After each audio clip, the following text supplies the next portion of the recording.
about Malala Yousafzai, a Nobel Peace Prize laureate who showed eminence. Malala was born in Pingora, Pakistan in 1997.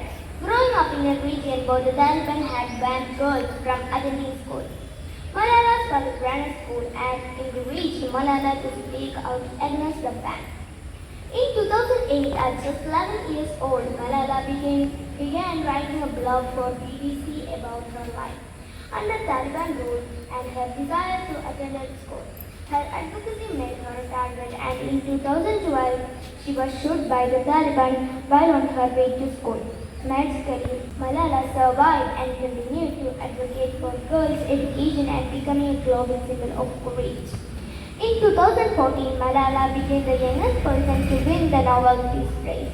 She has also written several books including I Am Malala, which has been translated into over 40 languages.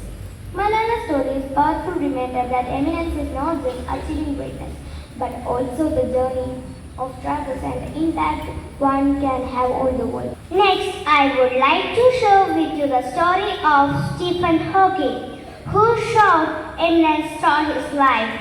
Stephen Hawking was born in Oxford, England in 1942, diagnosed with a motor neuron disease at age 21.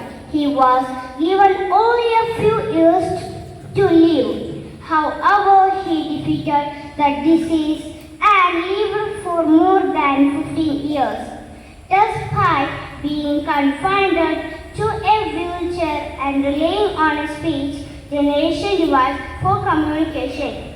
Hawking remained determined to pursue his passion for physics and cosmology.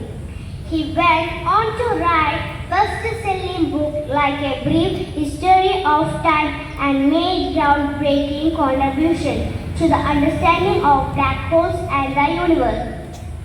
Hawking's eminence is a testament to his brilliance in his field and ability to make complex concepts accessible to everyone through his writing and public speaking. As we reflect on Hawking's legacy, let us remember that eminence is within reach for each of us.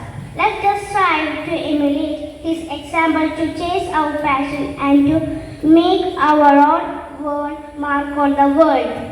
For in the words of Hawking himself, the greatest glory living lies not in our falling, but in rising every time we fall.